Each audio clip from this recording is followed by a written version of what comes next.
terkasih dalam Tuhan, berkah dalam. Sejarah Indonesia mengenal peristiwa yang terkenal dengan sebutan pembantaian Rawagede. Ini adalah peristiwa kelam yang terjadi saat tentara Belanda melancarkan agresi militernya yang pertama. Dalam peristiwa itu, tentara Belanda membantai setidaknya 431 warga desa Rawagede, Rawamerta, Karawang.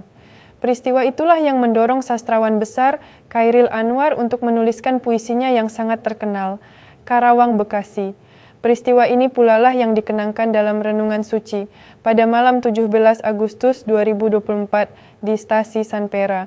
Lalu, seperti apakah sesungguhnya peristiwa pembantaian Rawagede yang mengerikan itu? Berikut ulasannya.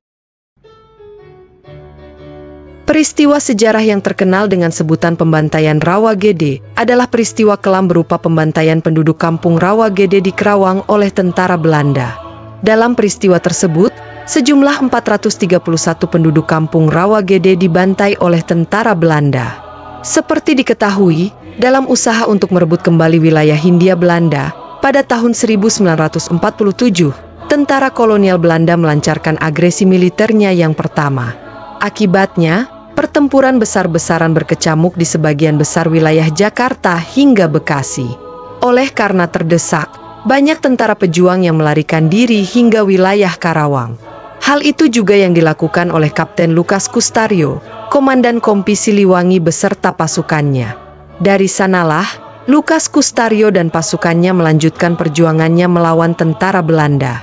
Berkali-kali, mereka berhasil menyerang patroli dan menghancurkan pos-pos militer Belanda. Akibatnya, komandan pasukan Belanda pun marah bukan main. Maka, selain memburu Lukas Kustario dan pasukannya, Belanda sampai mengumumkan sayembara. Siapapun yang berhasil menyerahkan kepala dari Komandan Kompi Siliwangi itu akan mendapat hadiah sebesar 10 gulden. Pada tanggal 9 Desember 1947, dalam perburuannya, sampailah mereka di desa Balongsari, Rawamerta, Karawang. Di bawah pimpinan seorang mayor, pasukan Belanda lalu mengepung dusun Rawagede dan menggeledah setiap rumah.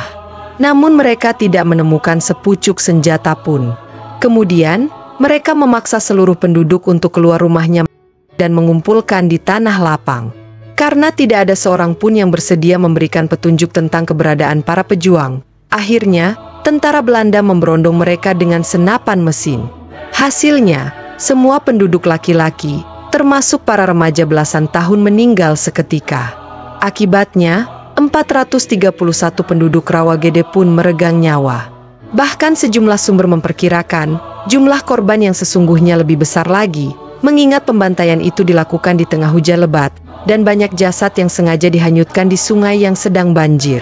Peristiwa inilah yang mendorong sastrawan besar Chairil Anwar, hingga ia menuliskan puisi Karawang Bekasi. Itulah sebabnya, hingga hari ini, masih terngiang di telinga seruan hati mereka. Kami yang kini terbaring antara Karawang Bekasi, tidak bisa teriak, merdeka, dan angkat senjata lagi.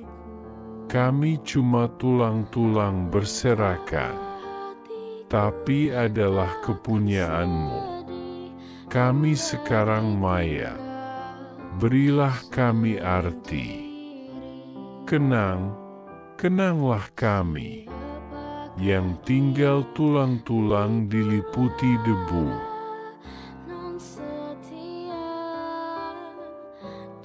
Demikian liputan khusus kali ini. Sampai jumpa. Berkah dalam.